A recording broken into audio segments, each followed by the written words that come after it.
Welcome back. We're going to talk more about Money in the Bank. Now, if you saw my review video, or if you watched the Money in the Bank pay-per-view, you know who the new Money in the Bank, or Mr. Money in the Bank is, Seth Rollins. He's now the 15th person, or 15th Money in the Bank briefcase holder. So right now I'm going to rank the previous 14 Money in the Bank winners, or just say cash-ins, from the worst to the best. So this will be a two-part video, two-part countdown.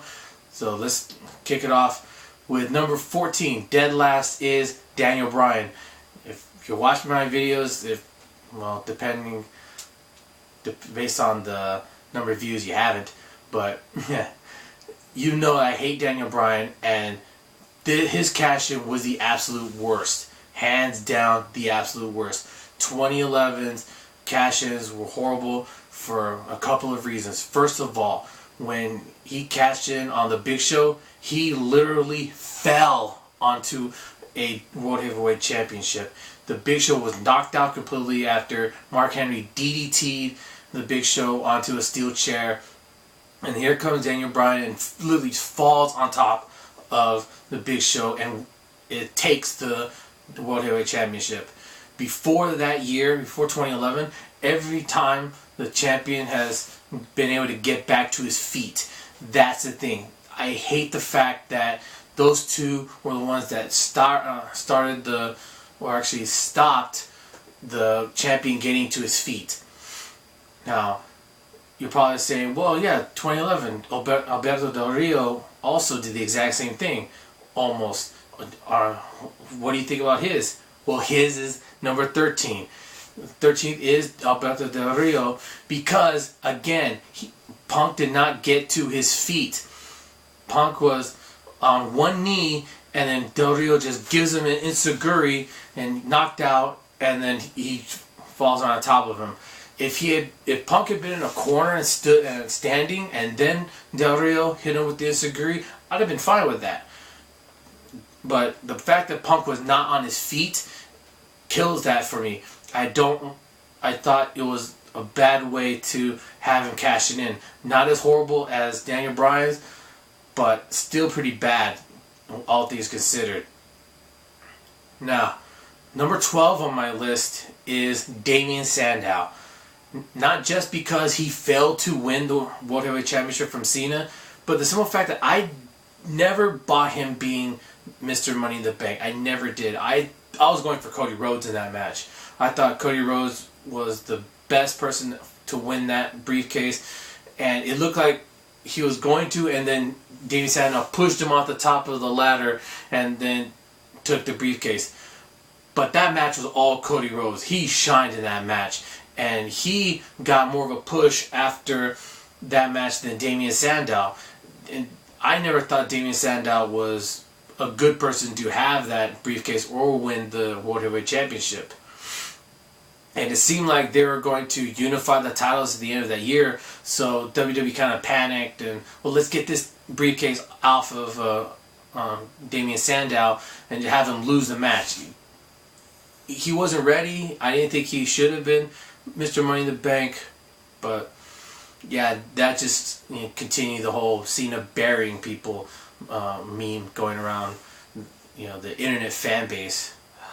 Speaking of Cena, he's actually number 11 on my list because not because he told Punk in advance, I'm going to cash in on this day. No, I kind of like that, actually. What it was is the briefcase wasn't necessary for him. He didn't need it. He was going to get a title shot anyways. He's always in the WWE title picture.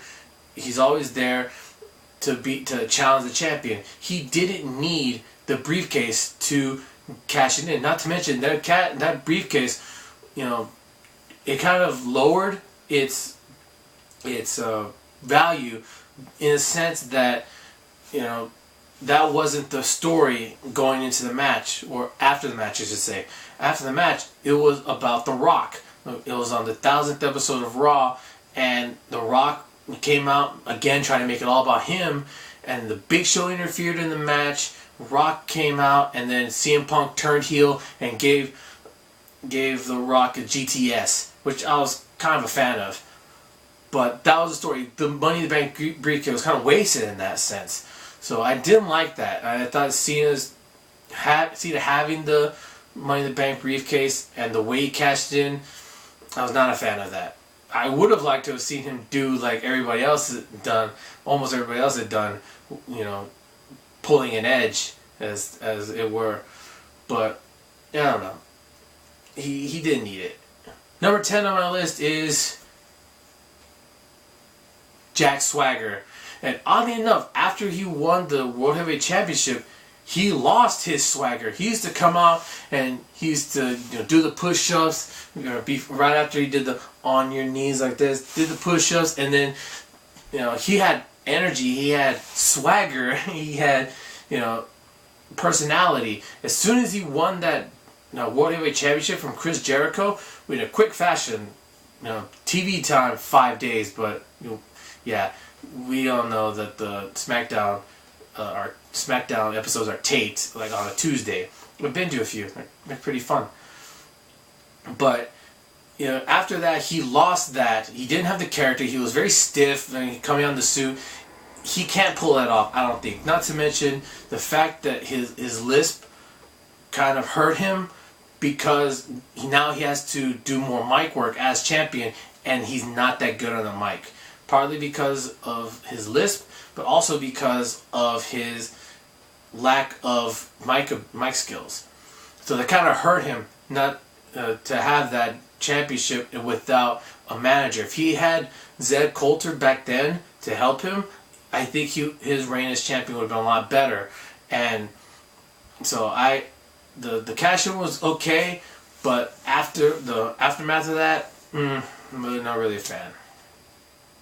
Okay, number 9 on my list is CM Punk's first cash-in. Yes, CM Punk's first cash-in when he did on Edge, because it seemed that Edge didn't take enough punishment. I thought it was a night after Night of Champions. He barely escaped with the World Heavyweight Championship after his match against Batista. He comes out on Raw bragging about it, how he's going to take it to SmackDown, and Batista was going to be on Raw.